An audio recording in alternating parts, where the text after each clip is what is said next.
उल्टा ये कहते हैं कि शायद तुम ये ना कर पाओ। ये उनको मोटिवेट करता है और उन्हें प्रूव कराने में मदद करता है। केस स्टडीज में देखा गया है कि लोगों को उल्टा बोला जाता है। उसमें कभी सोचा है, अगर आप चाहते हो कि कोई आपकी बात मान ले तो डायरेक्टली कहने से काम नहीं चलेगा। अक्सर उल्टा अप्रोच ज़्यादा इफेक्टिव होता है। यही है रिवर्स साइकोलॉजी का मैजिक। आज हम देखेंगे कैसे ये टेक्निक काम करती है और कैसे आप इसे अपनी लाइफ में यूज़ कर सकते हो, चाहे वो पर्सनल लाइफ हो, प्रोफेशनल लाइफ हो या वो स्टडीज़ रिलेटेड हो। रिवर्स साइकोलॉजी का सिंपल मतलब होता है, आप किसी से हाँ बुलवाना चाहते हो लेकिन डायरेक्टली नहीं बोलते हो, बल्कि उन्हें थोड़ा मना कर या फिर उल्टा ऑप्शन देकर उनका दिमाग नेचुरली उस काम के लिए इंक्लाइंड हो जाता है। ये उनके सबकॉन्शियस माइंड को ट्रिगर करता है। फॉर एग्जाम्पल, मैंने अपने फ्रेंड से कहा, मुझे लगता है कि तुम ये काम नहीं कर पाओगे। अगले ही दिन उसने हाँ कर दिया, सिर्फ इसीलिए कि वो प्रूव करना चाहता था खुद को कि वो कर सकता है। ये साइकोलॉजी हमारी ईगो और डिजायर को प्रूव करती है। कभी आपने देखा होगा कि जब कोई कहता है तुम ये मूवी नहीं देख सकते तो क्यूरियोसिटी ऑटोमेटिकली इंक्रीज हो जाती है और आप जाकर वो मूवी देख भी लेते हो। ये भी एक तरह का रिवर्स साइकोलॉजी है। रिसर्च कहती है कि जब इंसान की फ्रीडम रिस्ट्रिक्ट होती है तो वो नेचुरली रेसिस्ट करता है। इस बिहेवियर को रिएक्टेंस कहते हैं। जब आप डायरेक्टली फोर्स करते हो वो रेसिस्ट करता है, लेकिन जब आप उन्हें चॉइस और इंडिपेंडेंस फील कराते हो वो हाँ बोल देते हैं। एक ऑफिस सिनेरियो सोचिए, मैनेजर डायरेक्टली कहता है कि ये टास्क तुम्हें करना होगा।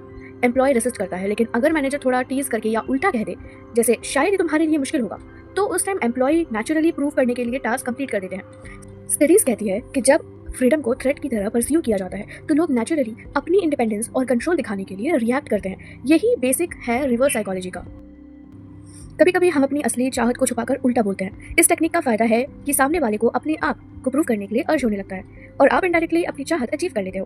फॉर एग्जाम्पल, फ्रेंड को बोला, मुझे लगता है तुम ये काम नहीं कर पाओगे, और अगले दिन उसने हाँ कर दिया और कंप्लीट करना शुरू कर दिया क्योंकि उनका ईगो और सेल्फ प्रूफ का टच ट्रिगर हो गया था। एक स्टूडेंट को असाइनमेंट कंप्लीट करने में प्रॉब्लम थी। टीचर ने उल्टा अप्रोच किया, जैसे कि शायद तुम इसे कंप्लीट नहीं कर पाओ। स्टूडेंट ने अपनी मेहनत की एंड उसे कंप्लीट कर दिया। थेरेपिस्ट भी रिवर्स साइकोलॉजी का यूज करते हैं। अगर कोई पेशेंट या स्टूडेंट अपनी प्रॉब्लम सॉल्व नहीं कर पा रहा है, थेरेपिस्ट या टीचर उल्टा ये कहते हैं कि शायद तुम ये ना कर पाओ। ये उनको मोटिवेट करता है और उन्हें प्रूव कराने में मदद करता है। केस स्टडीज में देखा गया है कि लोगों को उल्टा बोला जाता है। उसमें प्रॉब्लम सॉल्विंग और मोटिवेशन नेचुरली इंक्रीज होता जाता है। ये टेक्निक प्रोफेशनल्स, स्टूडेंट्स और पर्सनल सिनेरियोज में काम आती है। मार्केटर्स भी रिवर्स साइकोलॉजी का यूज करते हैं। जैसे एक एड में लिखा हो, ये प्रोडक्ट शायद आपके लिए नहीं है, या फिर ऐसा कुछ जिसे हम अट्रैक्ट होते हो। ये अप्रोच क्यूरियोसिटी और डिजायर को इंक्रीज करता है। लोग प्रोडक्ट खरीदने के लिए अट्रैक्ट होने लगते हैं। लिमिटेड एडिशन या फिर नॉट फॉर एवरीवन जैसे कैंपेन्स इस प्रिंसिपल पर काम करते हैं। जब आपको लगता है कि ये आपके लिए नहीं है, आप और ज्यादा उस चीज में इंटरेस्टेड होने लगते हो। एक ऑनलाइन स्टोर ने प्रोडक्ट पेज पे लिखा, ये प्रोडक्ट शायद आपके लिए ना हो। नॉर्मल कन्वर्जन रेट 2% थी, लेकिन ये स्टेटमेंट कन्वर्जन रेट को 5% तक ले गया। यही है रिवर्स साइकोलॉजी का मैजिक। अब सवाल ये है कि how to use reverse psychology effectively. Direct confrontation avoid करें, थोड़ा टीज या हिंट देना ज्यादा इफेक्टिव है। दूसरा, नो योर ऑडियंस। सब पर सेम अप्रोच काम नहीं करता। ईगो ड्राइवन लोग या फिर कॉम्पिटिटिव लोग पर ज्यादा इफेक्टिव होता है। तीसरा, यूज दिस केयरफुली। अगर बार बार उल्टा अप्रोच यूज करते हैं तो लोग सस्पिशियस या अनॉयड हो सकते हैं। फोर्थ है, कंबाइन विद पॉजिटिविटी।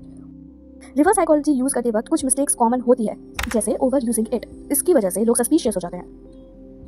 ये ना समझना कि कौन रिसेप्टिव है, मतलब कि कुछ लोग डायरेक्टली रेसिस्ट कर सकते हैं।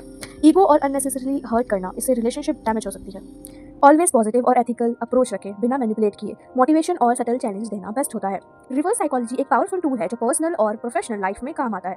अगर आप कहते हैं कि कोई हाँ बोले तो उन्हें डायरेक्ट नहीं बल्कि सटल चैलेंज या उल्टा अप्रोच दिखाएं। Use wisely and ethically. याद रखो, साइकोलॉजी का पर्पस हमेशा इन्फ्लुएंस करना नहीं बल्कि अंडरस्टैंडिंग और बेटर कम्युनिकेशन के लिए होता है। जब आप ये टेक्निक अपनी लाइफ में रिस्पॉन्सिबली यूज करेंगे तो आप देखोगे कि लोग नेचुरली हाँ बोलने लगेंगे आपके लिए और आपके आइडियाज़ के लिए।